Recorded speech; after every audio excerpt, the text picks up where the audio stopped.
ello, nada mejor que la presentación de un documento como este, tan sugerente, que realmente el título, veréis que el título de la convocatoria no era en sí el documento, sino que era un poco más largo, la Iglesia, la ética y el dinero, porque al socaire del documento creo que surgirán otras cuestiones, que es un poco, traía la historia de los desencuentros que ha habido entre la comprensión del mundo económico por parte de la Iglesia, que en gran medida creo que en este documento están muy bien analizadas, como nos contarán naturalmente todos los que van a intervenir, porque contiene unas sugerencias, unas reflexiones y unas afirmaciones que creo que son interesantísimas. Pero ustedes no han venido a escucharlo ni a escuchar a estos interesantes señores y sobre todo a participar, que esto es un desayuno propio.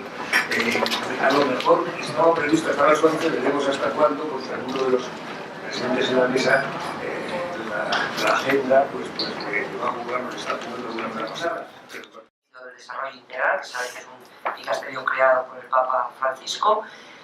Son unas consideraciones que cuentan con la aprobación del Santo Padre, incluso, como ya se ha dicho hace unas semanas, el Papa hizo a un medio italiano económico una entrevista donde ahondaba sobre estas cuestiones. Y surgen con la idea de alumbrar todos estos temas del ámbito económico, ¿no? Yo les recuerdo los pilares básicos sobre los que se asienta la doctrina social de la Iglesia, sobre el concepto de bien común, que es tanto el bien de cada persona como el bien de las personas, de las colectividades, de los pueblos, del destino universal de los bienes. La doctrina social de la Iglesia, además de afirmar la propiedad privada, inmediatamente entiende que los bienes tienen un destino universal, un destino en favor de toda la humanidad, del principio de subsidiariedad y el principio de solidaridad. En la doctrina social de la Iglesia, en muchas encíclicas, en muchos documentos, yo me detengo especialmente en Caritas in Veritate, Benedicto XVI, habla bastante del concepto de desarrollo, también Francisco lo desarrolla, no hay tiempo para comentarlo.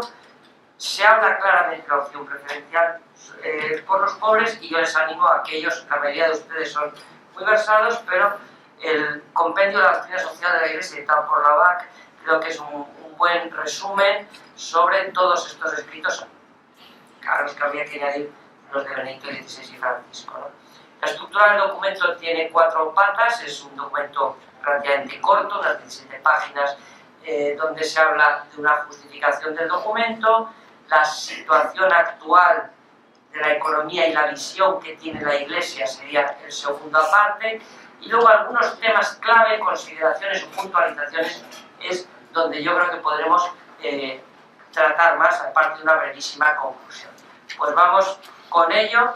En primer lugar, la primera parte, pues lo que hace es justificar por qué existe este documento, la importancia del mundo económico en la actualidad, el horizonte que debe presidir en el ámbito económico, que es el bien común, la promoción integral de cada individuo y de cada persona, la necesidad de discernir sobre todas estas cuestiones. No son fáciles y por tanto necesitamos permanentemente estar pensando y viendo y buscando soluciones. Empieza a hablar de la crisis financiera y cómo la crisis financiera ha aumentado las desigualdades en determinados ámbitos, y por tanto la necesidad que tenemos de repensar algunos criterios y de ofrecer reflexiones para el progreso y para defender la dignidad de toda persona humana. Hace el documento un diagnóstico sobre la situación actual. Yo les he puesto aquí algunos aspectos y entre paréntesis les aparece el párrafo en el que aparece en el documento para que a ustedes resulte más sencillo. En primer lugar, el documento dice que en general hay una mirada corta acerca del hombre en la sociedad actual. Es decir, al hombre se le ve casi en el ámbito económico sobre todo como un consumidor, no desde una dimensión general, integral de la persona humana. En segundo lugar, dice, y el Papa en esta entrevista que les comentaba también afirma, que los mercados son incapaces de regularse por sí mismos ni de corregir desigualdades. Es posible que aquí haya algunos que no estén de acuerdo con esto, pero evidentemente en esto yo sí estoy de acuerdo. Creo que el mercado tiene dificultades para corregir las desigualdades que generan. El documento también afirma con toda claridad que la complejidad de algunos productos financieros que han surgido en los últimos 20 años provoca una cierta inferioridad en el comprador, que es incapaz de llegar a entender lo que está comprando. Eso evidentemente también es cierto, ¿no? Hay operaciones financieras que generan riqueza virtual, y lo hemos visto, que permiten que suban las bolsas, que permiten generar una cierta riqueza en el ámbito de la economía financiera, pero esa riqueza no se traduce a los mercados reales. También afirma el documento. Y, por otro lado, también viene a decir que el rendimiento del capital amenaza con suplantar las rentas del trabajo. Evidentemente, el documento plantea una prioridad de las rentas del trabajo sobre las rentas del capital. También hace una visión donde dice que realmente esta situación económica está generando una cierta cultura del descarte, es decir, hay personas que son obviadas del sistema, no solo rechazadas, sino obviadas, no existen, ¿no? Tiene una cierta preocupación con las tasas de interés altas, que pueden ser ilegítimas y puedan generar disfunciones en la salud económica de los sistemas. Desde luego esto ahora mismo no lo estamos viendo en Europa, pero cuando acontezca, desde luego veremos qué es lo que ocurre. Lo que ya les he comentado de la complejidad de los productos que generan inferioridad en el consumidor, y que el documento claramente dice que el beneficio a expensas de otros es éticamente inaceptable, cuando el beneficio se plantea en contraposición con los demás, ¿no? Especial gravedad de la especulación de algunos fondos de inversión, también se decía en el documento, que son capaces de perjudicar gravemente al sistema. Todo esto tiene que ver con una visión donde alerta el documento sobre estos ítems que podremos discutir o no. El documento también nos hace la visión de la Iglesia, dice que toda actividad humana que respete la dignidad y se oriente al bien común es positiva, que la economía necesita una ética amiga de la persona. En esta entrevista de Francisco explica bien qué quiere entender por esto. Hay que ver al hombre la dinámica de la comunión, no como un mero consumidor, es decir, nosotros lo que queremos es una persona que no solo consume, sino que se relaciona con los demás y que comparte con los demás y que con los demás construye un proyecto común. Ningún beneficio es legítimo si pierde el horizonte de la promoción humana, el destino universal de los bienes y la opción preferencial por los pobres. A mí me ha llamado esta afirmación, que la tienen ustedes en el punto número 10, pero bueno, la podemos discutir. El progreso debe ser evaluado en función de la calidad de vida y del desarrollo que se produce, no solo en función de las tasas del PIB. Hay que crear cursos donde se hable de esto. Creo que en la universidad, yo llevo 28 años dando clases en la Universidad Autónoma, y de esto no se habla. Esa es la realidad, ¿no? Hay que fomentar la cultura de la gratuidad. Esto ya lo dijo también Benito XVI en Caritas in Veritate. El valor de la gratuidad. Hay cosas que hacemos porque nos da la gana, sin que eso suponga un retorno económico. Tiene un retorno en nuestra persona que es mucho más importante que la paga que se pueda realizar. Pero la cultura de la gratuidad es importante. Es preciso la libertad de iniciativa y algunos medios que en sí mismos son aceptables pueden generar abusos y asimetrías, como dice aquí. Y por último hay una parte de la transparencia, pero hay una vocación primaria a la economía real frente a la economía financiera. También podemos discutir sobre esto, pero el Vaticano pues afirma que hay una cierta prioridad sobre la economía real sobre la financiera.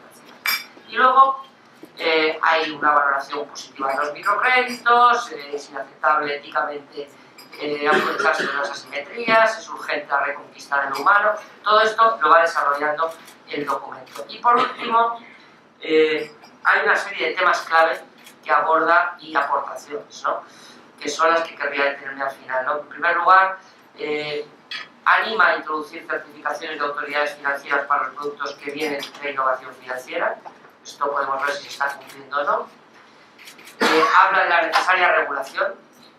Es evidente que en las conductas inmorales pues hay un ámbito que es el de la moralidad, que es un ámbito tal, pero también hay un ámbito que tiene que ser el de la regulación. Las reglas deben favorecer la completa transparencia de lo que se negocia, buscando el equilibrio de los intercambios, de la transparencia, y en los intercambios, intercambios la separación de la gestión de la cartera de créditos comerciales y aquellos destinados a la inversión o negociación propia. Todo esto también lo podemos discutir debidamente en su momento. Bien, quiero ir concluyendo. El apartado quinto habla del comportamiento moralmente criticable en la gestión del ahorro por los excesivos movimientos para buscar comisión. Aquí habla de la gestión, excesivos movimientos para buscar una comisión. Aquí le está dando una colleja a los gestores, ¿no? Desaparición de la imparcialidad, la falta de diligencia adecuada, la concesión de préstamos condicionados a la suscripción de productos que al cliente no le interesan para nada. Bueno, pues son temas concretos y que podríamos discutir también sobre ellos, ¿no? Habla también sobre los gestores que buscan incrementar solo los beneficios de los accionistas a costa de los intereses legítimos de los stakeholders. Habla de prácticas que se han producido desde luego en España, donde el gestor lo único que le ha preocupado ha sido de cuidar el valor, no de cuidar la empresa y la prosperidad. Hay que colocar a la persona en el centro. La generación de valor añadido es el propósito primordial del sistema. El sistema lo que tiene que hacer es generar valor añadido para poder hacer un justo reparto del valor añadido. Los bancos deben disponer de la adecuada dotación de activos para evitar la socialización de las pérdidas. También este es un tema del cual hay aquí personas que saben mucho más que yo. Habla de la presencia de comités éticos, habla de ojo con la creación de títulos de crédito de alto riesgo como la titulación de hipotecas subprime, habla concretamente de esto, habla de la valoración positiva de los derivados como operaciones de cobertura, pero ojo, cuando los derivados y las estructuras se convierten en un sistema de apuesta, que muchas veces parecen, es casi lo mismo que apostar por lo que va a pasar en el partido del Tosha contra el Real Madrid del miércoles, que el resultado está en el aire, claramente, pero a veces parece casi lo mismo, ¿no? Bien, habla sobre medidas de compliance para los mercados financieros, habla de ojo con la manipulación de los tipos interbancarios, de introducir cláusulas de responsabilidad, habla, se preocupa mucho sobre los mercados offshore. Sobre este tema habrá personas que saben mucho más que yo y que podrán discutir sobre este tema. Habla sobre que los estados deben revertir la situación de una adecuada gestión del sistema público, de las reformas estructurales, de reconducir la deuda pública, de un ejercicio responsable del consumo y del ahorro. Habla de votar con la cartera, de consumir aquellos bienes sobre los cuales hay un proceso éticamente digno. Sobre esto también hay una gran polémica y sobre esto también podremos debatir.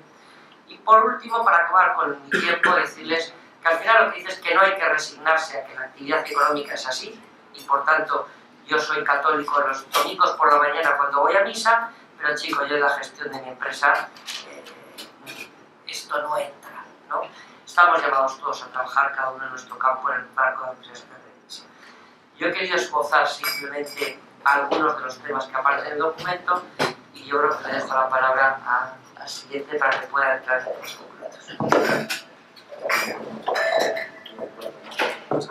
Bueno, pues ante todo, muchas gracias por la invitación de ASE a participar en este debate y además con ocasión de la discusión de este documento, que me parece un documento muy importante, tal y como yo lo entiendo, no porque sea la última palabra sobre el asunto, sino seguramente por ser la primera palabra que ya seguida supongo de mucha matización y perfeccionamiento conceptual. No sé si estoy suficientemente cerca del micro. Pero como comenzaba mi predecesor en el uso de la palabra, es un documento que a mí me ha estimulado mucho, pero con el que tengo puntos, si no de desacuerdo, al menos de matiz, que podrían ayudar a enriquecer un poco la discusión. Y solo por poner un ejemplo, en esta lista de tareas a completar en el ámbito regulatorio, si uno fuese con el marcador poniendo checks, buena parte de los asuntos están abordados en la re-regulación del sistema financiero.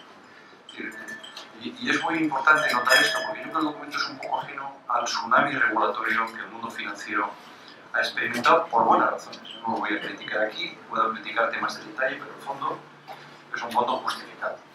Porque Ha habido comportamientos intolerables que han producido mucho daño a personas y a comunidades que tenían que ver con la regulación y que son fallos de la regulación combinados con incentivos perversos que en este caso sí tienen o se pueden asociar a una determinada ética.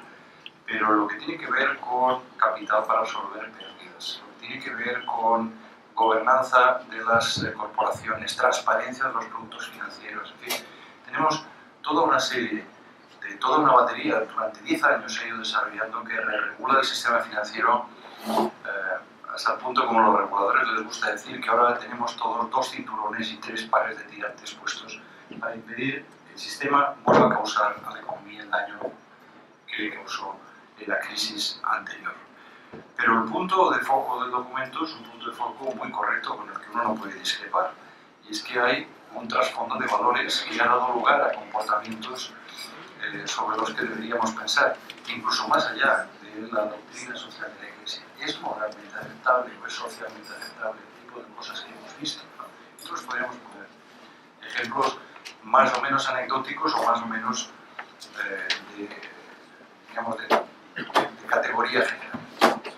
Hay una cierta confusión, sobre todo fuera de foros como este, entre lo que la regulación puede hacer y el ámbito de la ética o de la moral.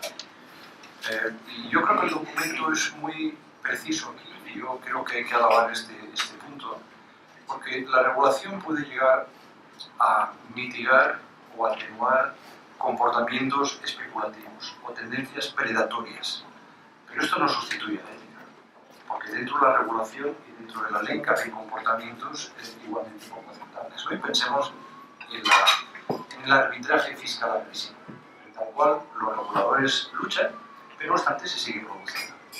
Entonces, la regulación mitiga y por lo tanto complementa el ámbito de la ética cuando uno tiene como trasfondo el bien común, pero no la sustituye en modo alguno, porque hay una tendencia a pensar, bueno, ya nos han regulado, tenemos supervisores estrictos y por lo tanto el tema de los valores es una cosa suya. Y este documento yo creo que es muy pertinente en el sentido de aclarar que son dos cosas por entero diferentes.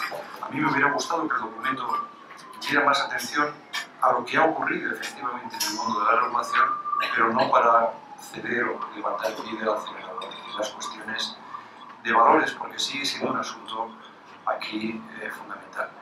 Anoto como pie de página que hay todo un mundo financiero nuevo que está viniendo, es ya una realidad, que es el mundo de las finanzas digitales, vamos a llamar, y todo lo que la regulación ha hecho ha sido en el mundo analógico, de forma que queda de alguna manera bajo el radar, no por entero, pero bajo el radar, lo que puede traer consigo una regulación imperfecta en el mundo digital en el que vivimos ya. Es decir, pensemos en la protección de datos, la mala utilización de los datos. Hoy las entidades y las compañías no manejan el activo, manejan el dato del cliente, que pueden mal utilizar, hasta el punto de invadir la privacidad y de desposeer a la gente de su personalidad, que al fin y al cabo su comportamiento que queda reflejado en los datos.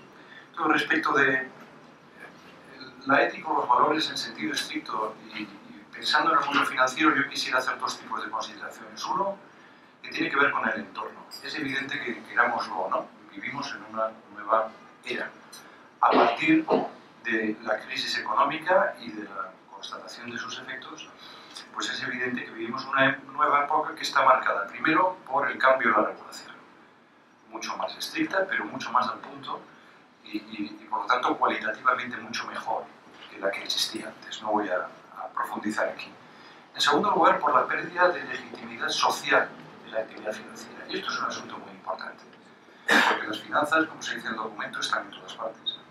Permiten a los individuos o a las personas realizar sus aspiraciones, pero se ha convertido como consecuencia de malas prácticas o de una gobernanza defectuosa, recordemos las cajas de ahorros, pero también la mala venta de productos financieros complejos, a gente que no la comprendía, en una actividad que ha perdido una cierta legitimidad social.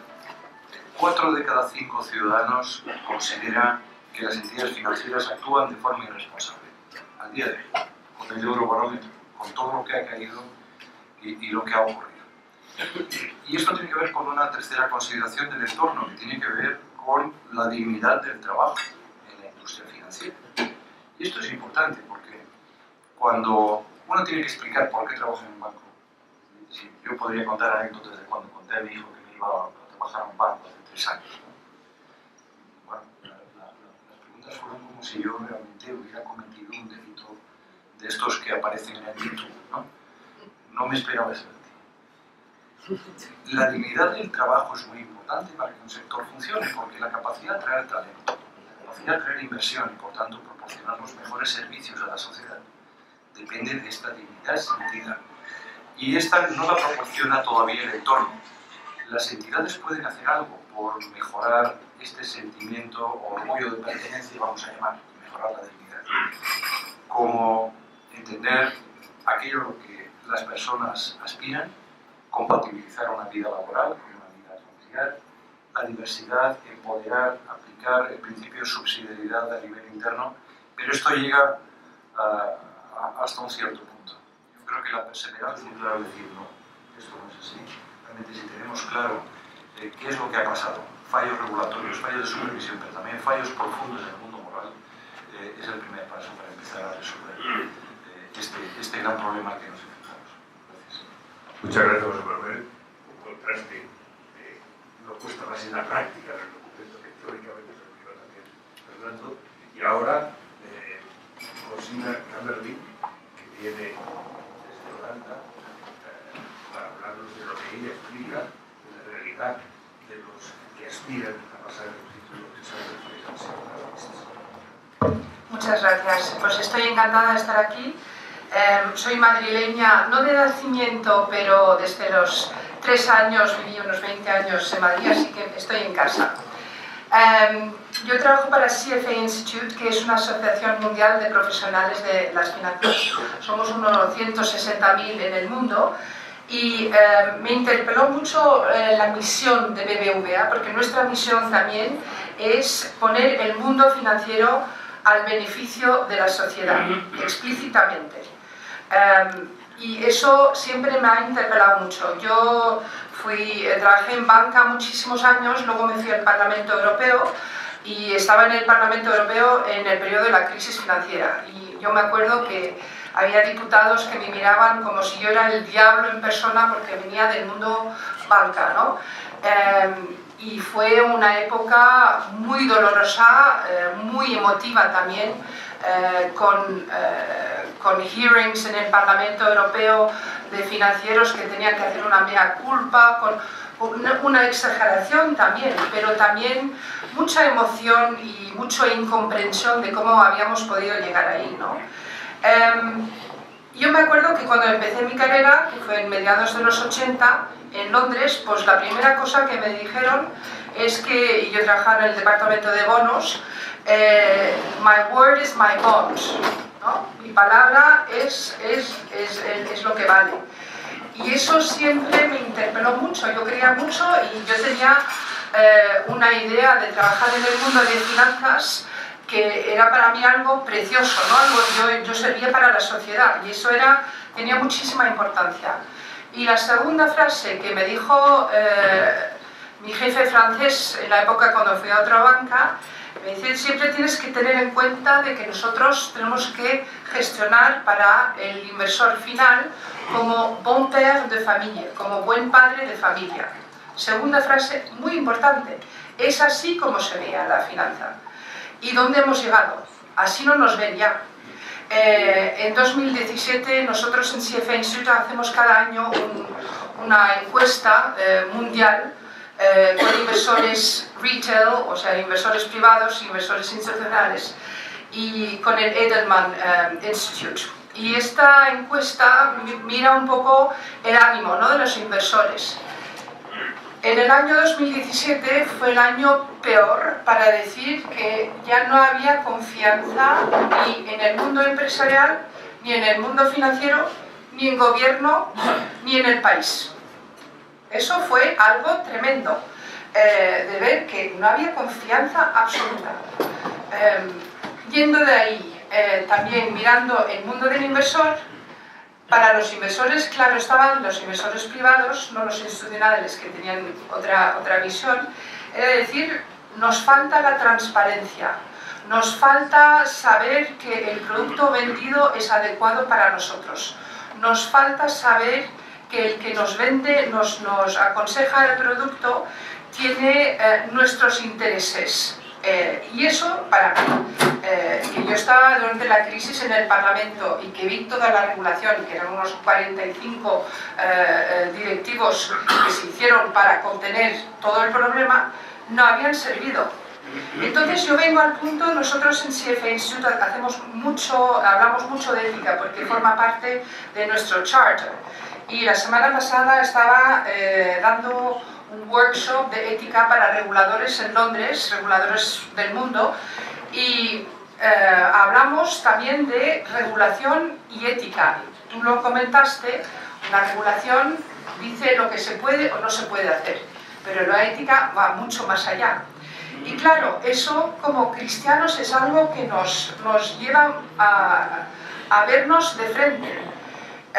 Cuando hablo con el cura de mi parroquia, y voy a dar también una ponencia sobre este mismo tema para los parroquianos en enero, me dice siempre, el problema está en que hay una disfunción entre el mundo financiero y el resto del mundo. Lo ven como algo nebuloso que solo piensa en sí mismo. Y claro, los reguladores dicen, nosotros hemos regulado, pero no cambia nada. ¿Cómo es así? Bueno, es que la ética es algo que viene dentro de sí. Y esto también me interpela, porque yo desde hace unos años soy miembro del jurado de un premio ético donde también está Domingo, que es para jóvenes de menos de 35 años, que tienen que escribir un papel sobre el mundo financiero y la ética en el mundo financiero. Y se ve, al cabo de los años, se ve que hay una constancia de que ellos, estos jóvenes, dicen, claro, es que la regulación es un punto, pero hay el escándalo Libor, hay todo lo que le llamamos el nudging, ¿no? de cómo empujar un cliente a comprar algo, que es con la tecnología es más fácil aún. Entonces, la ética tiene que venir ya para adentro, casi, y nosotros en CFA también decimos que ética, cuando se aprende, cuando uno ya entra en una empresa, es demasiado tarde. La ética tiene que venir desde hace mucho antes. Y claro, de ahí viene nuestra labor como católicos, como cristianos, porque claro, la Iglesia antes estaba mucho más metida en el mundo y en la familia, en los valores. Yo veo en la escuela de mi hija que tiene 11 años que lo que se enseña, que es en religión, pues a mí no me parece a nada, francamente. A mí me choca. Entonces yo, ¿cómo los niños que no tienen el soporte en casa de lo que es ética y moral, cómo van ellos a aprender? Y me acuerdo, cuando yo estaba en la dirección, en un poste final de banca antes de entrar al Parlamento Europeo, me acuerdo que cuando reclutaba a gente joven, pues me decían siempre, ¿yo por qué voy a venir a este banco? ¿Qué bonos voy a tener? ¿Qué coche voy a tener? ¿Qué beneficios? No, ¿qué es lo que yo puedo hacer como persona, valores que tengo, información que tengo que puedo ayudar a esta empresa a dar algo a la sociedad? No, era solo para mí. Y creo que eso es una de las cuestiones profundas. El documento del Vaticano ha hecho un efecto de bomba.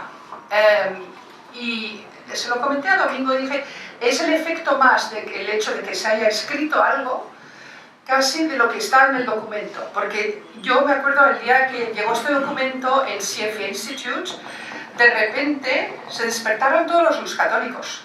Me llamaron todos porque sabían que yo, cuando iba al Vaticano, me decían, oye, ¿esto qué es? ¿Cómo así? Y ha hecho el efecto de una discusión. Y yo creo que el documento tiene muchísimo mérito porque ha hablado de unos casos concretos que se hayan resuelto o no. El mérito está en que luego se demuestra que 10 años después de la crisis estamos en este punto. Bueno, y entonces, ¿cómo vamos a ir? ¿Cómo vamos a llevar lo que dice el documento? ¿Cómo vamos a demostrar que sí que podemos estar al servicio de la sociedad, sí que podemos hacer algo para el bien común? Mi hija, cada vez que hablo sobre sostenibilidad, y también es otro de los temas que tenemos en CFA Institute, el otro día dice, hija, mamá, hablas muchísimo. Digo, sí, hija. Y dice, bueno, es que hablas, pero luego, ¿qué estás haciendo? ¿No? Es eso, hablamos, pero no hacemos. Y en CFA Institute hicimos también una serie de entrevistas con gente a nivel dirección, pero también gente joven, y trabajamos junto con el Economist Intelligence Unit allá por el 2013. Fue muy interesante este documento, porque ahí encontramos que, por ejemplo, en una entrevista con el director máximo responsable de la Asociación de HR, de Recursos Humanos, de la City en Londres, dijo, para cambiar a la industria financiera hay que cambiar de perfil de gente que trabaja ahí. Eso es duro de la parte de Human Resources, de decir esto, ¿no? En 2013. Y también cuando se hizo esta encuesta y se dice, bueno, de la parte de la dirección, y estoy de acuerdo que tiene que venir, el impulso tiene que venir de arriba, pero si de abajo, de la gente que empieza, no hay este sentido de que yo sé lo que tengo que hacer y sé si hay algo que no va, a quién me tengo que dirigir, pues no hay un matching. Y se ve muchas veces que los jóvenes, los que empiezan en su carrera, dicen, sí, claro, queremos trabajar para una entidad que tiene un valor ético, un código ético. Pero cuando se nos pregunta de hacer algo que va a ser bueno para nuestra carrera y que a lo mejor es un poco más flexible éticamente, lo vamos a hacer, claro. Su carrera, ¿no? Y es ahí ese punto de cómo dar el ímpetus a de que no es solo la carrera y saber actuar. CFA Institute ahora lo que estamos haciendo es mirando cómo traer la ética y dar voz, ¿no?, a la ética y cómo actuar.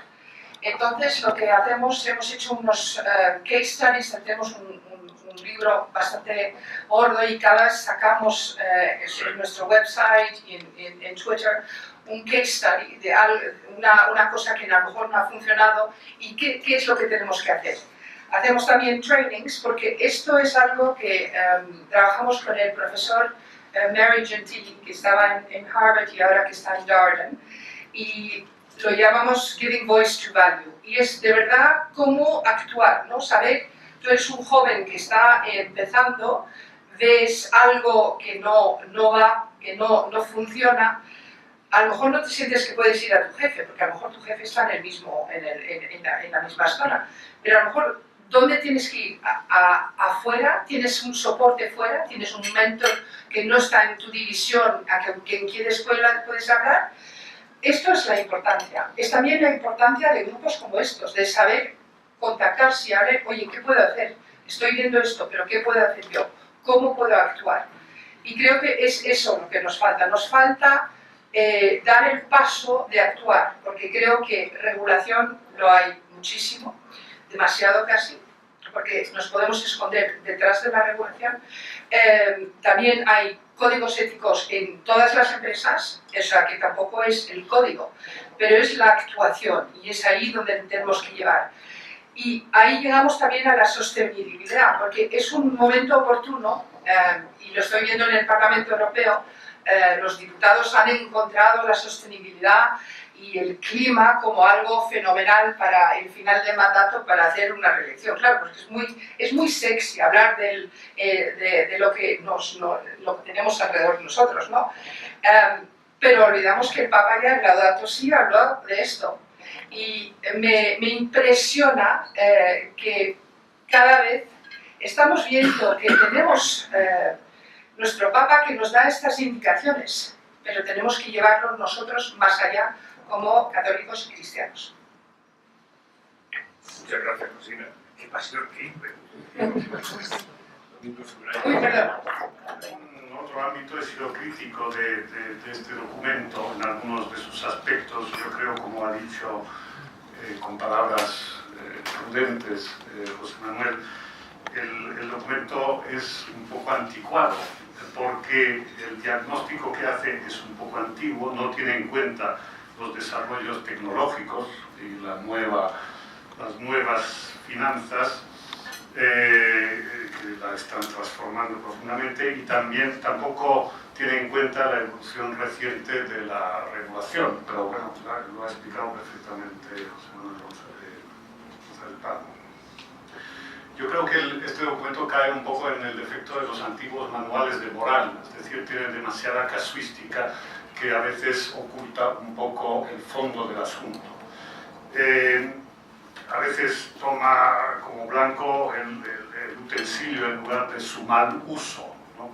O hace afirmaciones un poco ligeras como las finanzas alejan el ahorro de la inversión productiva. Eso, pues, no sé, eso es una afirmación que necesitaría muchos tomos de análisis.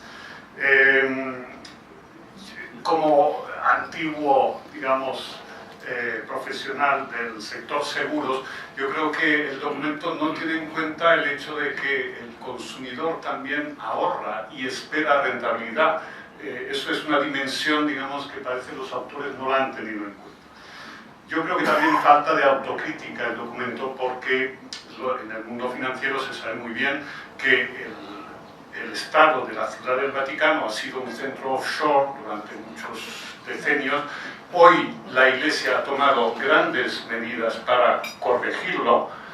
Se sabe demasiado poco. Yo creo que el Papa Benedicto, ya antes, incluso en pontificados anteriores, y el Papa Francisco han tomado medidas muy importantes que son demasiado poco conocidas y que han hecho que el Vaticano hoy ya no está en las listas negras. Pero bueno, quizá en lugar de hacer una predicación sobre este tema, habría que reconocer algo de autocrítica también en este aspecto. Pero el documento, ya lo ha dicho Cristina muy bien, tiene una enorme virtud porque provoca el diálogo y toma partido en temas discutibles, pero en el fondo lo hace para invitar al diálogo. Y yo creo que más que de casuística, en este momento el mundo financiero, se ha dicho ya, necesita una reflexión de fondo sobre el sentido, la vocación, y en eso la doctrina social de la Iglesia y la reflexión que se alimenta en la doctrina social de la Iglesia puede ser de gran utilidad. Por ejemplo, ¿qué quiere decir concretamente bien común? Es un tema esencial en la doctrina social de la Iglesia, pero hoy habría que compararlo concretamente con los criterios seguidos por la reforma financiera en curso, es decir, no sé, pues seguridad, funcionalidad, transparencia, igualdad de condiciones. ¿Qué relación tienen esos criterios que gobiernan, digamos, la modificación regulatoria con el concepto de bien común? Pues habría que profundizar. No basta decir que no es lo mismo, habría que analizar en qué no es lo mismo y en qué se distingue. Y cómo hay que enriquecerlo. Otra cosa en lo que la doctrina social de la Iglesia y la reflexión basada en los mensajes del Papa Francisco, por ejemplo, ¿cómo puede el mundo financiero contribuir eficazmente a la construcción de una ecología integral como la que pide Laudato Si? Eso es un tema de futuro, sobre el que esperamos más documentos quizás del Vaticano, pero sobre todo más reflexión en muchos sitios donde se trabaja sobre esto. Y ahí el enfoque de nuestro documento es innovador y es importante subrayarlo en un aspecto. En su introducción y en su conclusión. Por supuesto, menciona los principios de la doctrina social de la Iglesia, que son a veces principios un poco abstractos, pero luego en su desarrollo se sitúa dentro de la experiencia de operadores, reguladores, directivos, consumidores, basándose en una visión personalista y un concepto de la persona humana como ser relacional. Y ahí tiene nuestro documento unas expresiones que considero enormemente afortunadas. Cito, por ejemplo, párrafo 11, círculo virtuoso entre ganancia y solidaridad, el cual, gracias al obrar libre del hombre, puede expandir todas las potencialidades positivas de los mercados. O en el párrafo 23, circularidad natural que existe entre el beneficio, factor intrínsecamente necesario en todo sistema económico, y la responsabilidad social, elemento esencial para la supervivencia de toda forma de convivencia civil. Y luego sigue en el mismo párrafo 23, habla de potenciar el vínculo intrínseco que existe entre razón económica. O sea, no es algo que viene de fuera, es algo que se tiene que desarrollar dentro de la actividad y dentro de las personas. Y la conclusión es excelente también, creo, porque dice, todo esto no es un problema de otros, no es problema de que pues, el Estado, Madrid, Bruselas, las multinacionales, los ricos, no, es un problema en el que todos, de alguna forma, con esa expresión un poco familiar, pueden votar con la cartera, como se ha dicho. Bien, eso, ¿qué quiere decir? Que la elaboración del mapa ético y del saber usar la brújula ética, son los dos elementos, es una tarea para todos, no es una tarea para algunos. Y ahí la formación previa, como ha dicho Josina, claro, es esencial. En las actividades de la Fundación Pro Pontifice tuvimos en marzo una reunión en Nueva York donde alguno de lo que llamamos Dublin Process, es una serie de reuniones sobre estos temas, donde alguien del mundo financiero decía, pero ¿cómo es posible que en empresas buenas haya habido comportamientos tan malos? Empresas buenas, ¿por qué? Pues porque tenían códigos éticos, tenían declaraciones, ¿no?, de sus consejos, tenían intenciones, pero sin embargo se han producido comportamientos absolutamente inaceptables. ¿Qué pasa? Lo decía un profesor de Harvard, daba 3 claves para analizar qué es lo que ha pasado. Primero, el mapa puede ser que estuviera obsoleto, ¿no? Es decir, que no refleja realmente cuáles son las dimensiones de la responsabilidad social en estos momentos. Segunda posibilidad, que no incompatible, que la difusión de esos códigos fuera insuficiente, que hubiera malos ejemplos, que en la alta dirección, que la alta dirección hablase quizá en una torre de marfil sin preocuparse realmente de lo que... Y incluso se habla de un conflicto de intereses, porque los códigos de conducta muchas veces pues, los determina personas que al mismo tiempo son los que deberían aplicarlo en primer lugar, con lo cual puede haber ahí una cierta debate sobre la legitimidad de lo que se dice. Y por último, tercera dimensión, tercera posibilidad, también no incompatible con las anteriores, que la implementación fuese defectuosa, es decir, que haya falta en la rendición de cuentas, falta de accountability en los distintos niveles.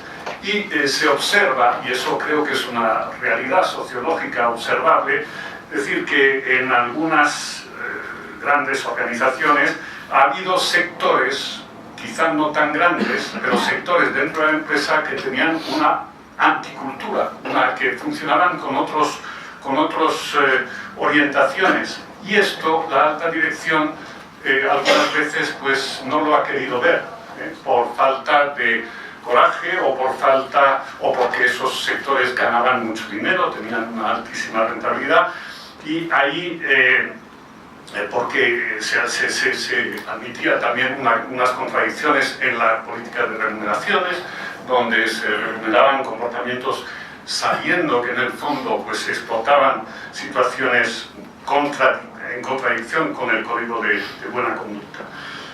Todo esto requiere, por supuesto, y de hecho ese debate existe en las escuelas, en las business schools, se discute mucho sobre esto en estos momentos.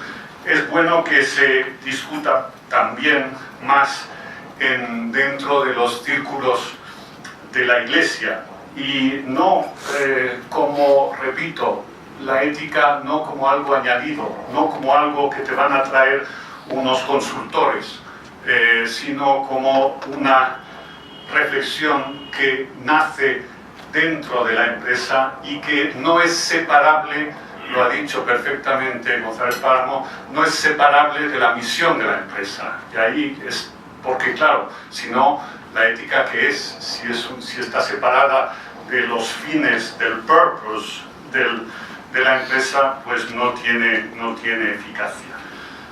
Eso es, digamos, lo que plantea en el fondo este documento y creo que es una serie de preguntas y de estímulos al debate muy útiles. Muchas gracias, Domingo. La verdad es que ahora comienza el coloquio, pero verán ustedes que el tratamiento profundo desde 4 ángulos diferentes sobre un tema mismo ha sido realmente comprensivo de todos los ámbitos. Y ahora lo que importa es poder seguir hablando sobre ello, recibir las cuestiones que haya en la sala, que supongo que serán muchas. Yo luego tengo muchas, pero preferiría que empezaran ustedes. ¿Quién se anima?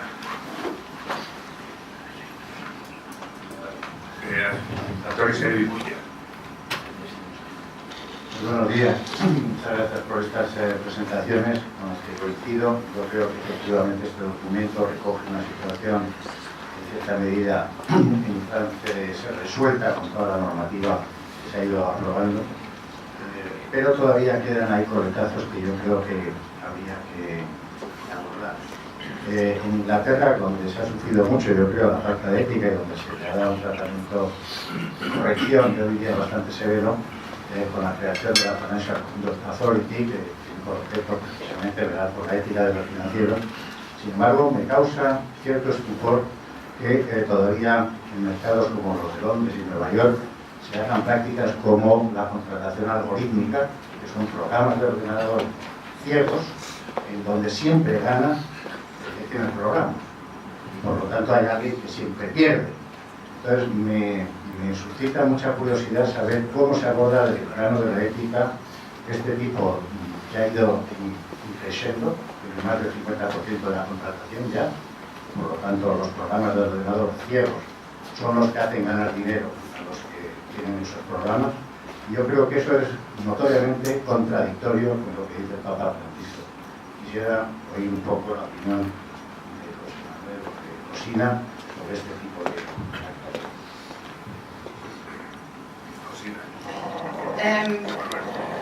Pues empezaré por decir una primera constatación. Cuando hablo con reguladores, y que también ha sido la FCA o que sea ESMA en Europa, y les digo, hay que mirar las prácticas de la nueva era digital, como es el trading algorítmico, como es todo lo que sea nuevo, digital, fintech, etc. Ellos me responden cada vez de no hay que tocarlo porque es innovativo y no queremos cortar el crecimiento del mercado. Esa es la respuesta que siempre me dan. O sea, ¿con eso qué es lo que significa? Que los reguladores tienen miedo ahora, porque han hecho tanta regulación, que tienen miedo ahora de que se les vea, de que ahora están contraveniendo al crecimiento de la economía. Entonces no quieren tocarlo hasta no saber dónde. Claro, ya es demasiado tarde. También les he dicho una vez, digo, estáis regulando el pasado y el presente, pero en absoluto no reguláis el futuro. Y eso es un problema de regulación en general. Si puedo completar esta selección, vamos a ver, un poco partiendo del extremo opuesto, un algoritmo no es más que una tecnología, ¿no? Antiguamente había papel y lápiz, el libro de doble entrada, luego empezamos a usar ordenadores y entonces había bases de datos que simplificaban, por ejemplo, la decisión sobre si dar un crédito o no, porque estaba tu historial ya en un ordenador, aquello ya es la electrónica y la informática. Un algoritmo no es más que una combinación de este proceso. ¿Qué problema tiene el algoritmo? Como dices, que sea ciego, porque un algoritmo no debiera contener nunca variables discriminantes que sean moralmente inaceptables. Pero imagínate el dilema moral que resultaría en que te des cuenta que un algoritmo deniega sistemáticamente créditos a personas de color. Sencillamente porque el historial te dice que la gente de color responde peor a los créditos. ¿Es esto moralmente aceptable? Diría no. Entonces, a mí me parece que estamos en la fase en la que seguramente, primero explorando la innovación y segundo, de cara a futuro, antes de que esto se extienda, exigencias sobre la manera en la que los algoritmos deben funcionar para que sean auditables. Es decir, auditar el algoritmo. Que usted sepa que va a venir un inspector del Banco Central Europeo y del Banco de España que le va a decir dónde están los bloques que configuran el esquema de decisión del algoritmo para que no sea ciego. Simplemente para que no sea ciego ante esto tan importante, que discrimine por sexo, que discrimine por raza, que discrimine por background de algún tipo.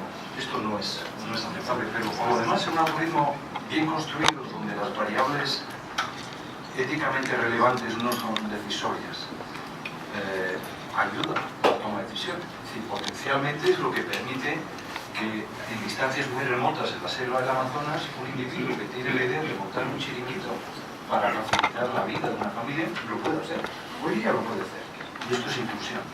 Pero la inclusión financiera hoy no es pensable sin algoritmos y digital. O sea que estamos en este mundo contradictorio donde tú tienes que estar en condiciones de auditar lo que haces y nada debe ser ciego. Pero a partir de aquí es un elemento más, creo yo, del avance tecnológico. A lo mejor para completarlo también, en una encuesta, la misma encuesta Edelman, ¿no? de inversores, cuando miramos gente de menos de 25 años, inversores de menos de 25 años, tienen una confianza absoluta en la tecnología. Que también, claro, es también saber cómo tratan los millennials, se fían de la tecnología y diría la baby boom generation tiene bueno, lo mira más con distancia, ¿no? Esta confianza absoluta. Y creo que esto también, como dices tú, José Manuel, esto es algo que puede ser una herramienta para la inclusión, pero también hay que tener muchísimo cuidado de cómo miramos a quién se vende y cómo se utiliza. Javier Pérez de Fin. Gracias. Sí, gracias. El documento habla claramente contra la economía especulativa y hay un caso que a mí me viene a la cabeza que es muy frecuente, que es el caso de las inversiones en corto, los inversores en corto, que son capaces de promover la caída de un valor y cuando luego sube, pues se enriquecen y mientras pues han perdido ahorradores pequeños. La pregunta es un poco general, quien sepa y quiera contestarla. Aunque hay defensores del sistema porque aporta al parecer liquidez, el regulador no parece tomar medidas. En mi opinión sería un elemento claramente especulativo y que tendríamos que limitar de alguna manera. ¿Qué piensan ustedes? ¿Qué pensáis sobre el tema? Yo puedo dar, digamos, a bote pronto, ¿no? Digamos, la especulación per se es algo que yo creo que no se debe demonizar. Cuando compramos las Matildes en su día 100, pues las compramos con la esperanza que valieran 300 cuando lo retiraran. Y eso es especulación. Entonces ahí, digamos, especulación significa, sin demonizar la palabra, que tú te haces una visión o una conjetura o una hipótesis acerca de cómo tu ahorro va a ser mejor protegido, ¿no? En este ejemplo. Las ventas en corto en sí mismas, si tienen algún potencial de pérdida para quien juega en corto y no supone manipulación del mercado, a mí no me parecen mal. El problema de la venta en corto es cuando no te juegas nada, porque no pones piel en el juego, como se dice en inglés, pones skin in the game, y además son tan masivas y tan importantes que puedes esquinar el mercado, porque entonces lo manipulas. Ahora, digamos, la venta en corto te puede salir bien o no, y si te sale mal, te hundes. Es una apuesta especulativa más, digo, no por la especulación en sí, sino porque tú crees que un valor va a ir a peor. Y si estás convencido, juegas dinero. Yo creo que esto sería como las Matildes siempre cuando el mercado no lo manipulases. Porque los precios, al fin y al cabo, si aceptas el mercado como sistema, señalan algo. Entonces, hay ocasiones donde tú puedes pensar que el mercado no está valorando tal cosa de esta compañía. Y yo que la estudio creo que esto tiene un valor. Pues, entonces especulas, es decir, compras con la esperanza de vender a mejor precio. Así que yo creo que la manipulación, justo la ausencia de información privilegiada, subyace aquí, la manipulación, que hay técnicas de manipulación donde uno puede tomar posiciones masivas y conocemos muchos hedge funds que han esquinado muchas veces pues, el mercado, sobre todo a corto plazo, ¿no?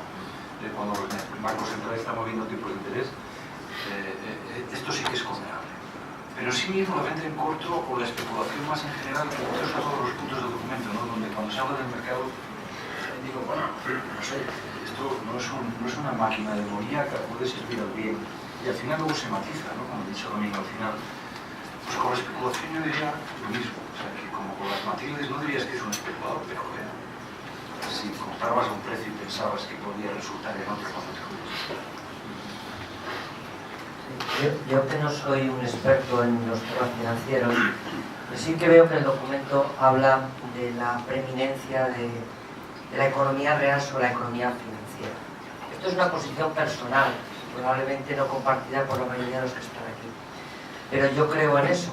Es decir, creo que la economía financiera está al servicio de la economía real. Y en ese sentido, los precios que se manejan en la economía financiera, por ejemplo, los de las Matildes, deberían obedecer realmente a la evolución económico-financiera de la empresa a la cual están respaldando.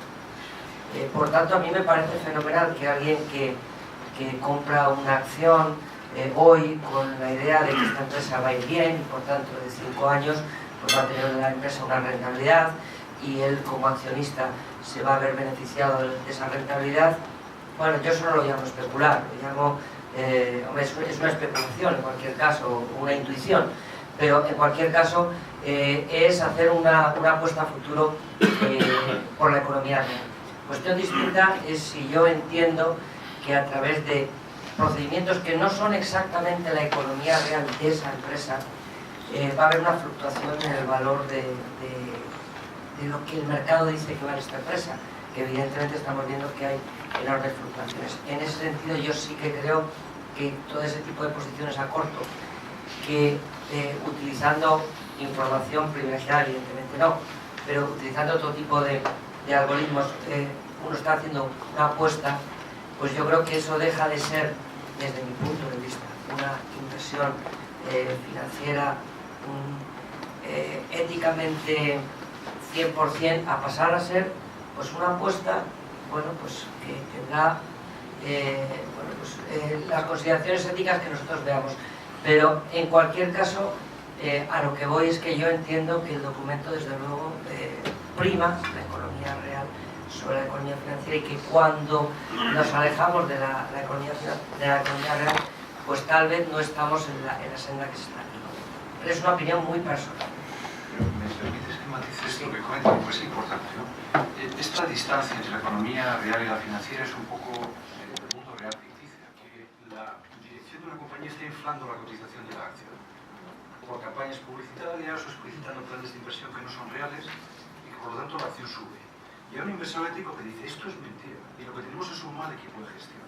Lo que debe hacer éticamente es especular en corto, porque tumba el valor de la acción y remueva la dirección, porque los accionistas no van a soportar esto. Es decir, que esto es un ejemplo que puede contradecir la intuición, pero una venta en corto te sirve para disciplinar a la dirección.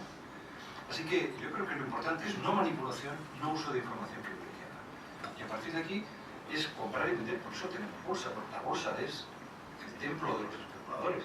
Pero yo por eso no la tacharía desde un punto de vista moral, porque transmite un precio de las cosas con la mejor información de la que se dispone.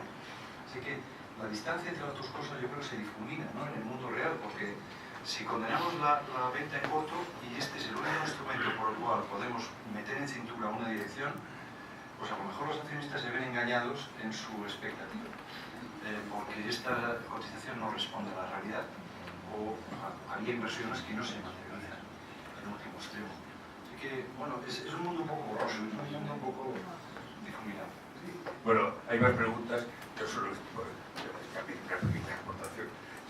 Estamos hablando de la mala imagen que tiene el mundo financiero en la prensa. Yo creo que los ingresos en corto no ayudan a mejorar la imagen, independientemente de la calificación moral. Francisco Vallejo. Gracias. Bueno, primero de todo, felicitar todas las intervenciones desde distintos ángulos han sido realmente magníficas. Haré primero una consideración acerca de las becas de corto. Claro, lo que sí que deberíamos evitar, en todo caso, es que el señor que presta las acciones para las ventas a corto no tuviera información de que sus acciones están siendo objeto de esta operación. Y eso, desgraciadamente, se da en nuestra industria con bastante confusión. Fuera de este apunte, sí que quisiera entrar en dos consideraciones.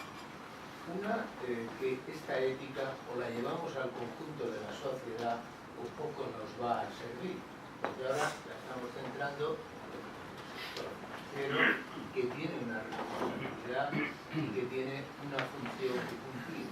Pero cuando hablamos de la formación de esas personas que están accediendo al mundo financiero, pues desde luego o el conjunto de la sociedad la hacemos reaccionar de una manera determinada o nos quedaremos completamente cojos. Y dentro de esa responsabilidad yo creo que los medios de comunicación, querido Fernando, pues seguramente tú nos puedes aportar muchísimo a lo largo de las actuaciones diarias, pues están dejando mucho que desear y seguramente están conformando unos estados de opinión que desde luego no responden a la realidad y desde luego chocan con cualquier comportamiento ético. Y para José Manuel, pues yo la verdad es que no puedo estar más de acuerdo con que hace falta una regulación, pero el problema hoy lo tenemos en la cuantía de esa regulación. Porque claro, lo has apuntado muy bien, está habiendo unos nuevos actores dentro del mercado que no tienen ninguna regulación. Entonces nos encontraremos en la triste situación de que las entidades sometidas a esos esquemas regulatorios incrementamos nuestros costos, tenemos que tener unas prácticas determinadas que están siendo aprovechadas por otros señores que van más ligeros de equipaje para robarnos completamente la cartera. Y yo creo que eso lo regulamos en su conjunto, o si no, tenemos que tener un cuidado exquisito en que el peso de la regulación no nos corte las alas completamente, porque a corto plazo estaríamos completamente muertos. A título de ejemplo, pues claro, el banco que más ha subido en bolsa en Estados Unidos es el de Alibaba. Alibaba, que manipula o tiene la información de sus compradores y que desde luego no está sometido a ninguna regla. Seguramente es el extremo de lo que estamos comentando, pero yo creo que refleja a título de ejemplo la situación en la que nos desenvolvemos.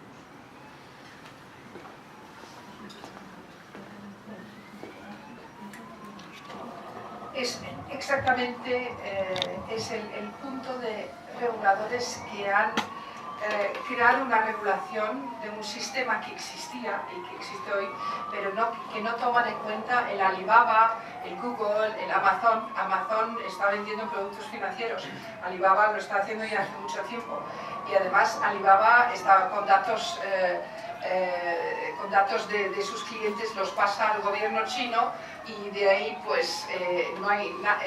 Entonces es justamente eso. La regulación está hecha